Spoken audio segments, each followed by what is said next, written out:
오늘 우리에게 주신 하나님의 말씀은 마태복음 10장 34절에서 36절, 에베소서 2장 16절에서 18절입니다. 내가 세상에 평화를 주러 온 줄로 생각하지 마라. 평화가 아니라 칼을 주러 왔다. 나는 아들이 아버지를, 딸이 어머니를, 며느리가 시어머니를 거슬러서 서로 다투게 하려고 왔다. 사람의 원수가 자기의 가족이 될 것이다. 예수 그리스도는 십자가에 달려 죽으심으로 유대인과 이방인 사이에 가로막힌 미움의 병을 허물어 들이셨습니다. 이 둘은 하나가 되게 함으로써 이 둘 모두 하나님과 화목하게 되기를 바라셨습니다.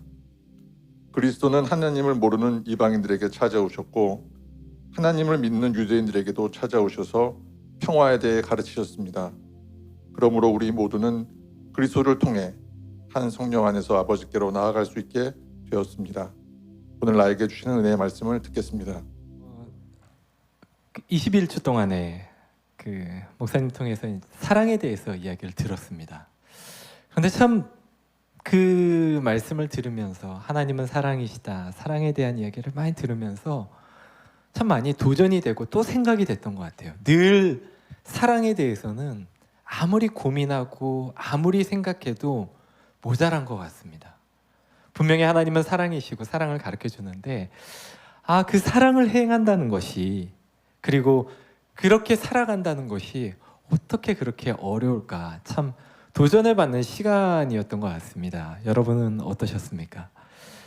이렇게 고민을 하고 제가 말씀을 마무리하시고 설교를 이제 담임 목사님께서 했으면 좋겠다라고 말씀하셨을 때 저도 또 고민이 되더라고요. 이 다음에 무슨 이야기를 해야 되나.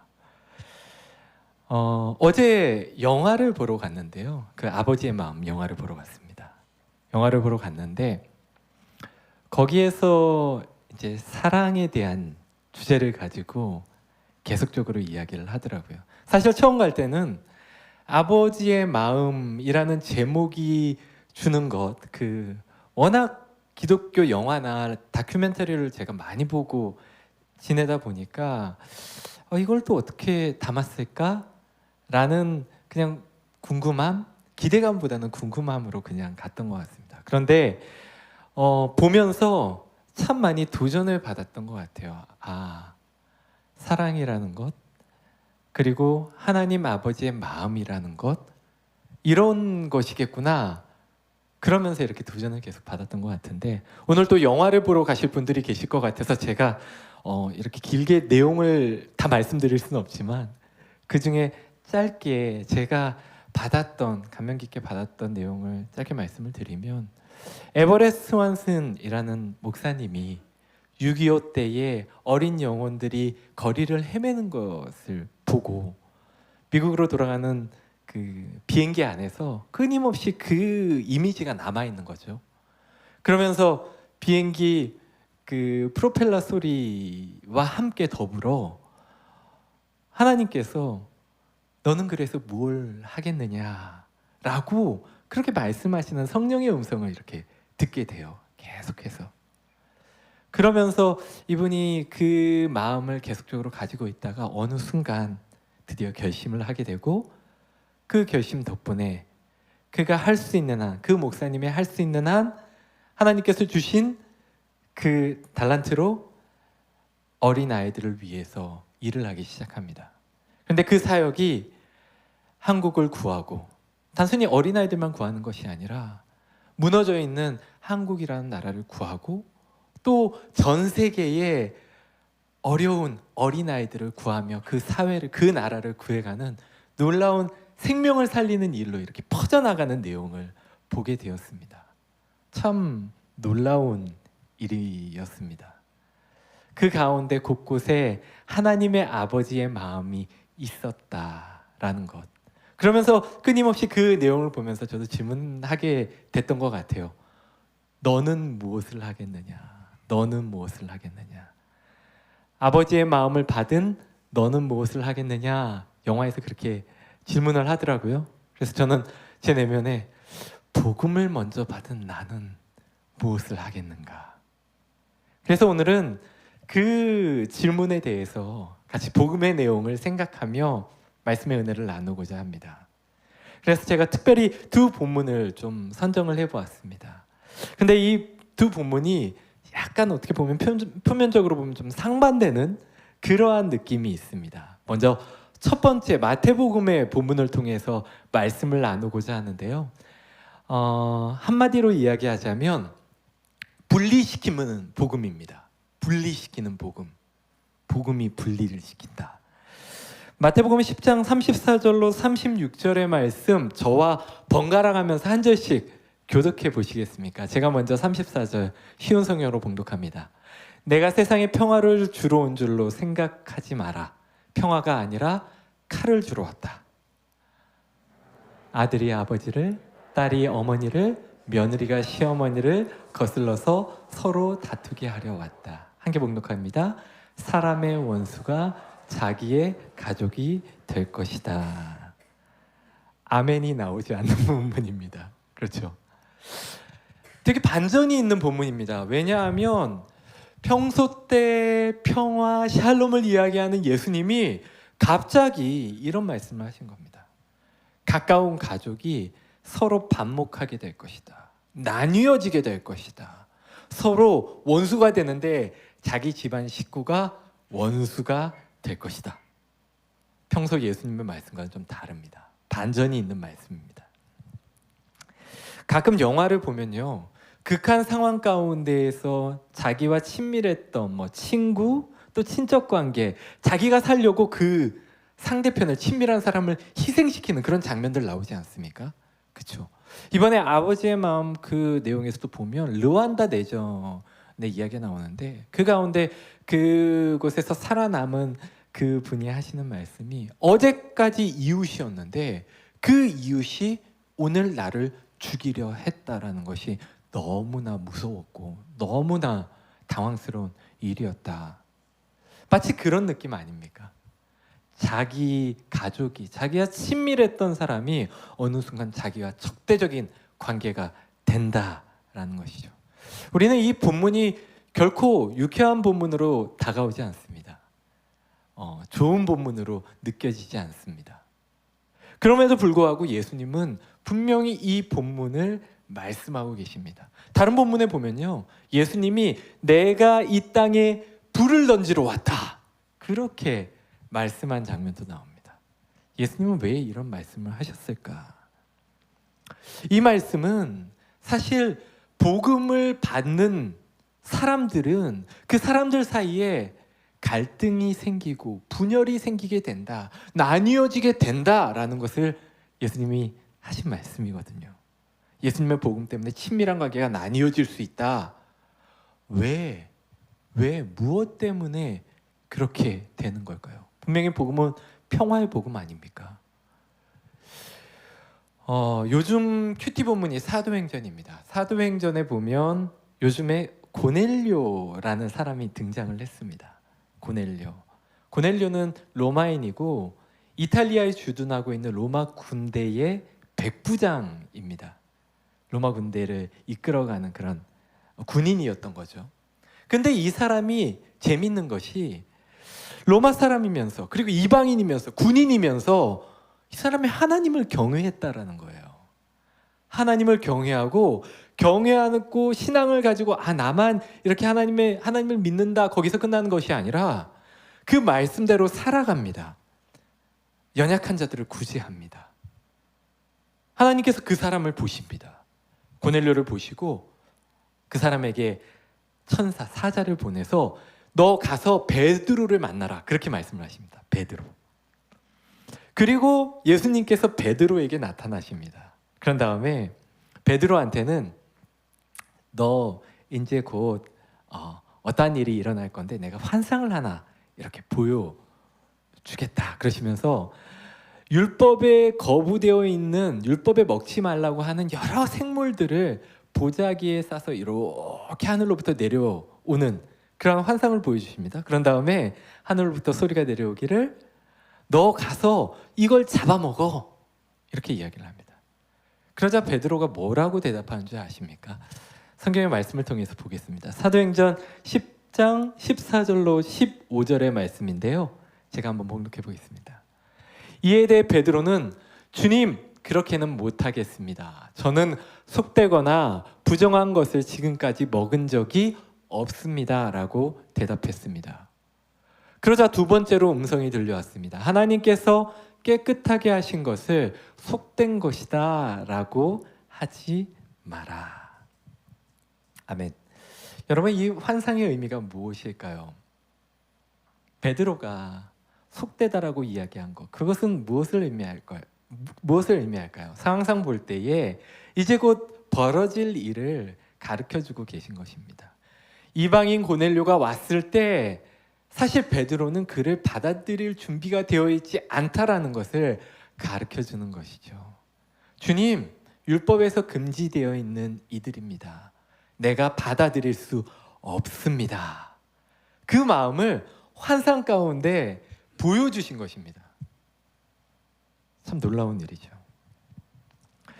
베드로를 비롯한 주변에 있는 제자들 모두는 비슷한 상황이었습니다. 사실 복음에서 예수님이 끊임없이 제자들을 통해서 복음을 가르치면서 하나님의 나라를 가르치면서 너희들이 이방인을 받아들여야 한다. 여기에도 하나님의 나라가 이루어질 수 있다. 다 가르쳐 주셨거든요. 그런데 그들에게는 받아들일 준비가 안 되었다라는 것이죠. 그래서 나중에 보면 진짜 유대계 그리스도인들이 그 안에서 이방인들을 받아들여야 하는 문제에서 끊임없이 토론하고 갈라지는 모습들이 실제로 나옵니다. 쉽지 않은 부분이죠. 예수님을 가까이서 본 베드로, 사도였는데 왜 그는 예수님의 뜻을 이렇게 받아들이기 힘들었을까요? 왜 그는 이방인을 이렇게 받아들이기 힘들었던가? 아마도 그에게는 유대인으로서 뿌리 깊은 그 뿌리가 있었기 때문이 아닐까라는 생각을 해봅니다. 율법, 그리고 그가 이제껏 익숙해져 있던 문화, 상황, 그 모든 것들이 이방인은 받아들이기 쉽지 않아. 이제껏 살아온 삶의 방식이 훨씬 더 익숙하고 좋은 거죠. 율법에 따른 생활 방식이 더 좋았던 겁니다. 베드로의 내면은 그랬던 겁니다. 예전에 제가 그 신대원을 다닐 때, 신대원 아마 2학년 정도 됐을 거예요. 그때 이제 사역하던 교회가 있었는데 성도님 한 분이 저한테 오셔가지고 질문을 하시는 거예요. 전사님, 삼위일체 교리가 궁금합니다. 여러분, 그 삼위일체는 사실 성부, 성자, 성령이 한 분이시면서 동시에 완벽하게 구분이 된 세 위격이라는 그러한 교리거든요. 사실 그거는 되게 난제입니다. 이거 어떻게 설명할 수가 없어요. 이 세상의 그 어떤 것도 그러한 삼위일체에 대한 모습을 정확하게 구현하는 예가 없거든요. 그렇기 때문에 되게 받아들이기 힘든 부분입니다. 그리고 성경에서도 삼위일체라는 교리가 명확하게 드러나는 것이 아니라 성경을 통해서 하나님은 이런 분이구나 라는 것을 초대교회 사도들과 교부들이 땅땅땅 해서 삼위일체 교리, 이것에 벗어나는 이야기를 하면 이단이야 라고 정한 겁니다. 그렇기 때문에 이 교리는 설명하기가 쉽지가 않습니다. 그래서 제가 얼마나 이 교리를 준비해서 그 집사님에게 갔겠습니까? 그래서 이제 가서 쭉 설명을 해드렸습니다. 이런 겁니다. 그랬는데 그 집사님은 아마 자신이 기존에 알고 있던 거랑 좀 달랐던 것 같아요. 그 성도님께서. 그래서 그때부터 한 달 동안을 저만 만나면 그 삼위일체 교리에 대해서 자꾸 말씀을 하시는 거예요. 그래서 제가 어느 날은 저기 멀리서 저쪽 계단에서 보여서 제가 일부러 이쪽 계단으로 이렇게 내려서 막 도망갔던 적도 있습니다. 그렇죠. 사람은 자기가 익숙해져 있고 자기가 경험하고 자기가 알고 있는 지식을 무한하게 신뢰하는 경향성이 있는 것 같습니다. 그래서 새로운 것들이 자신이 틀렸다, 자신과 좀 다르다라는 것들이 다가오면 일단 그것을 수용하기보다는요, 조금 멀리 하려고 하는 경향성이 있습니다. 믿음에 있어서, 신앙에 있어서도 우리는 동일한 이러한 경향성을 갖게 되는 것 같습니다. 여러분은 어떻습니까? 저는 성경적인 지식이 별로 없어서 그런 게 없습니다. 아니요. 성경적인 지식이 조금만 있어도요, 자신의 삶의 경험이나 이제껏 살아온 그러한 방식 때문에 자기가 알고 있는 것을 주장하는 것이 바로 우리 인간의 습성인 것 같습니다. 여기서 이야기하는 목사인 저도 대단합니다. 결코 다르지 않습니다. 사람들은 무엇에 더 익숙한가, 무엇이 더 나에게 내가 이제껏 믿어온 믿음과 일치하는가에 대해 따라서 복음마저도 판단하려고 하는 것 같습니다. 오늘 본문에서 보면 예수님께서 복음을 한 가족에게 전했습니다. 그런데 그 복음을 받아들이는 가족들이 나뉘어진다라는 겁니다. 어떤 사람은 자신이 가지고 있는 생각과 판단에 따라서 이 복음은 이런 뜻이 아니야. 어떤 사람은 그 복음에 따라서 그런 거구나, 나를 바꾸어 가려고 한다라는 거죠. 쉽게 얘기하면 이방인을 받아들이라는 그러한 복음이 들어왔을 때에 어떤 사람은 그래도 율법에 의하면 이방인은 아직은 좀 때가 있겠지라고 이렇게 밀어낸다라는 거고, 어떤 사람은 그래, 하나님을 경외하는 사람이면 누구든지 하나님의 백성이 될 수 있어, 예수님이 그렇게 말씀하셨잖아, 그게 복음이잖아 라고 받아들일 수 있다라는 겁니다. 복음이 올 때에 분리하는, 구분하는, 분열시키는 복음의 특성, 바로 이런 것이 아닐까요? 이러한 분리하는 복음의 역동은요, 우리의 내면에서도 동일하게 일어납니다. 복음이 내 자신에 딱 들어옵니다. 그러면 그래, 나는 일단 내가 이제껏 살아온 이 자리를 그대로 유지하면서 어떻게 복음을 잘 바꿔서 한번 이 복음대로 살아가 보겠어 라고 생각하는 사람이 있는가 하며, 어떤 이들은 이 복음이 들어왔고 이 복음이 나의 삶을 완전히 바꿔가네, 그래, 이 복음대로 바꿔가야 돼. 이 두 가지의 마음이 내 안에서 싸우게 된다라는 것이죠. 이게 바로 복음의 역동성, 내 안에 일어나는 내면의 역동성입니다. 여러분, 이러한 복음의 이야기를 알았다면, 예수님이 이렇게 우리에게 말씀하시는 것을 들었다면, 그렇다면 우리는 이 복음에 대해서 어떻게 반응해야 할까요? 사랑하는 성도 여러분, 여기 있는 모두가 이러한 예수 그리스도의 복음을 안다면, 감히 우리는 그 복음이 우리에게 부딪혀 올 때에 우리는 우리 자신을 바꿔갈 수 있었으면 좋겠습니다. 그 복음을 바꾸려고 하는 것이 아니라 그 복음 때문에 내가 바뀌는 그러한 경험을 할 수 있었으면 좋겠습니다. 그것이 예수님께서 우리에게 원하는 복음이라는 것을 깨달아 알고 그렇게 행하실 수 있는 사랑하는 주의 성도 여러분들 되시기를 주님의 이름으로 축원합니다. 두 번째로 에베소서 말씀이 있습니다. 에베소서 말씀은요, 반대입니다. 화목해 하는 복음입니다. 예수님께서 화목해 하시기 위해 죽으셨다라는 말씀입니다. 여러분, 아까 광고에서 잠깐 들으셨듯이 오늘부터 여름 성경학교, 우리 영유아, 유치부, 초등부 여름 성경학교가 2주 동안 진행이 됩니다. 다음 세대를 위해서 정말 기도해 주셨으면 좋겠습니다. 청년부 같은 경우는 지난주에 다녀왔습니다. 7월 7일부터 9일까지 2박 3일의 일정으로 다녀왔는데요. 한 30명 정도의 청년이 가서 귀한 쉼의 또 재충전의 시간을 가지고 돌아왔습니다. 그리고 복음을 드러내는 공동체가 되기 위해 어떻게 하면 좋을까 고민하면서 그렇게 지내왔습니다. 이렇게 이 계곡이요, 수련원 바로 저희 이제 하는 그 수련회 장소 바로 옆에 있는 계곡인데, 북한강을 시작하는, 그러니까 북한강이 시작되는 그 곳에 있는 계곡입니다. 이것이 흘러 북한강이 되는 것이죠. 여러분, 우리가 이 계곡을 보면서 이것이 북한강이고, 이 북한강이 흘러서 양평, 양수리 정도에 가서 이제 두물머리를 거치면서 남한강과 북한강이 이렇게 만나서 한강이 되고, 그 한강이 서해바다로 흘러간다라는 것을 우리는 감히 상상할 수 없습니다.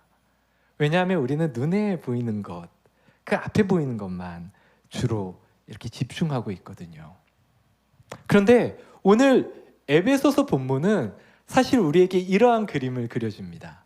작은 계곡이 강이 되어서 그 강이 큰 바다로 흘러가는 것과 같은, 그것이 바로 오늘 에베소서 본문인데요.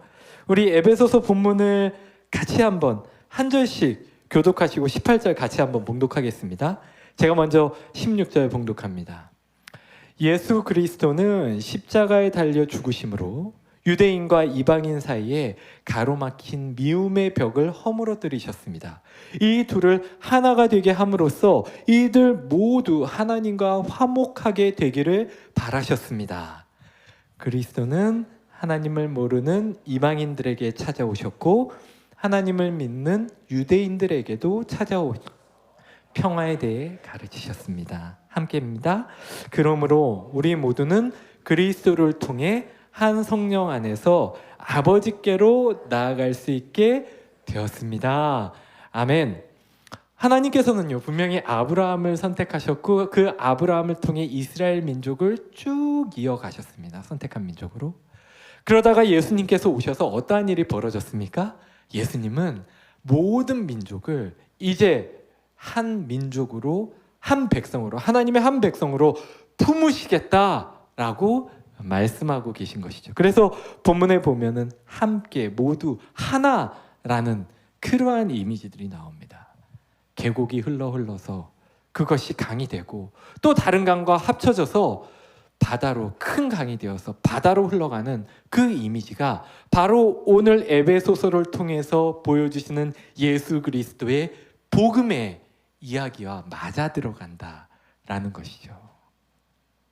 사랑하는 성도 여러분, 예수님이 죽으신 것, 예수님이 복음을 전하신 것은요, 바로 이 그림을 완성하기 위해 그렇습니다. 근데 여러분, 우리가 정신을 차리고 생각을 해보면 우리가 익숙한 이 복음의 그림을 조금만 뒤로 떨어져서 다시 한번 보면 뭔가 좀 안 맞습니다. 인간적인 생각으로는 이 복음의 그림이 그닥 좋은 그림이 아닌 것 같은 생각이 듭니다. 여러분, 고넬료 이야기를 제가 했지만 1세기 당시에 고넬료는 어떤 사람입니까? 그가 하나님을 경외했다라는 것을 떠나서 그가 어떤 사람이었는지 한번 보십시오. 이스라엘을 탄압했던 자 아닙니까? 이스라엘을 못살게 굴었던 그 통치 세력 아닙니까? 그런데 그들과 어떻게 같은 한 공동체가 될 수 있단 말입니까? 여러분, 우리나라도 일제치하를 겪지 않았습니까? 내 형제자매를 괴롭히고 압제하고 죽이고 그렇게 힘들게 했던 그 민족과 어떻게 하나가 될 수 있단 말입니까? 예수님의 이 그림은 그렇게 좋은 그림은 아닙니다. 생각해 보면. 그런데 예수님은 분명히 말씀하고 계십니다. 그냥 끼리끼리 로마인들 따로, 유대인들 따로, 그리고 이방인들 따로 이렇게 모이는 것이 공동체가 아니라 너희가 모두 모이는 것, 이것이 내가 원하는 공동체다라고 말씀하신다라는 거죠. 말씀을 볼까요? 이에 대해서 하나님의 말씀은 명확합니다. 베드로에게 이렇게 말씀하셨습니다. 사도행전 10장 34절로 36절의 말씀인데 제가 한번 봉독해 보겠습니다. 베드로가 입을 열어 말했습니다. 나는 참으로 하나님께서는 사람을 외모로 차별하지 않는 분이시라는 것을 깨달았습니다. 하나님께서는 어느 나라 사람이든지 하나님을 경외하고 의로운 일을 하는 사람을 받아주십니다.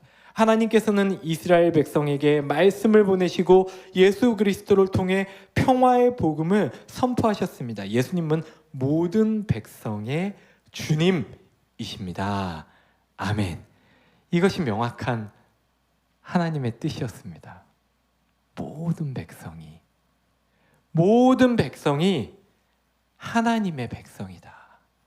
하나님을 경외하는 모든 백성, 그가 이방인이건 로마인이건 또 다른 소수민족이건 상관없이 그가 하나님을 경외한다면 그는 하나님의 백성이다.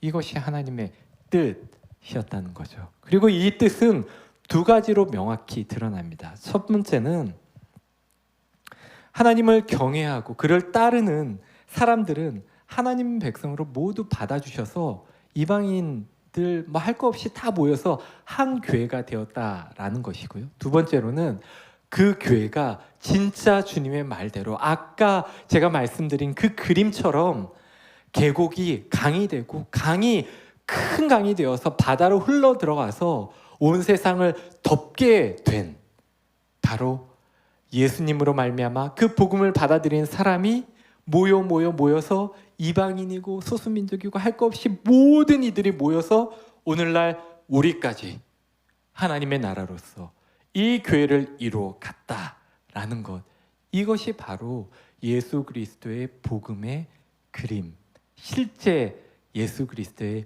복음이라는 것을 우리는 결코 잊어서는 안 될 것입니다. 그러므로 우리는 화목해 하라라는 그 복음의 내용을 마음으로 받아야 하는 것입니다. 그리고 화목해 하는 그 예수 그리스도의 복음을 우리는 감사함으로 받을 수 있어야 한다라는 것이죠. 여러분, 이제 말씀을 정리합니다. 제가 복음에 대해서 두 가지의 그림을 그렸습니다. 하나는 분리하게 되는 복음, 또 하나는 화목하게 하는 복음. 그렇다면 우리는 무엇을 할 것인가? 오늘 말씀의 서두에서 질문하였던 것처럼 이렇게 선포된 복음을 위해서 우리는 무엇을 할 것인가? 여러분, 첫 번째로는 우리 자신을 복음 앞에서 바꾸어 갈 수 있었으면 좋겠습니다. 우리의 내면이 분리될 때에, 다소 우리와 뜻이 맞지 않을 때에, 분리가 될 때에 우리는 하나님의 말씀을 선택하며 우리 자신을 바꾸어 갈 수 있는, 그렇게 복음에 반응했으면 좋겠습니다. 두 번째로는 우리 공동체 안에서, 복음은 결코 개인의 구원에서 끝나지 않습니다. 복음은 개인으로 들어와서 공동체로 흘러가서 그 공동체를 화목케 하고 하나님의 공동체에 이루어가는 것, 그것이 복음의 목적입니다. 그러므로 우리는 화목하게 하는 직분을 공동체 안에서 감당할 수 있었으면 좋겠습니다. 사랑하는 성도 여러분, 마지막으로 이렇게 질문하고 마무리하겠습니다. 여러분은 공동체 안에서 복음을 위해 무엇을 하시겠습니까? 이 질문에 대해서 여러분의 삶으로 대답하시는 우리 사랑하는 허브의, 우리 사랑하는 주의 성도들이 되시기를 주님의 이름으로 축복합니다. 우리 시간 함께 찬양 한 곡 하고 기도하기를 원하는데요. 임내라는 찬양입니다. 찬양이 되게 짧아요. 짧은데 가사가 이렇습니다. 우리 모두 예배하는 자 되어 온전히 영과 진리로 주를 예배하자. 우리 모두. 주가 우리와 함께 영원히 함께 하시고 마르지 않는 샘물로 우리를 채우시리라. 이러한 찬양인데요. 우리 공동체를 생각하며 우리에게 주신 복음을 생각하며 주님, 그 복음에 내가 반응하겠습니다 라는 마음으로 우리 이 찬양 함께 하나님 앞에 올려드리시겠습니다.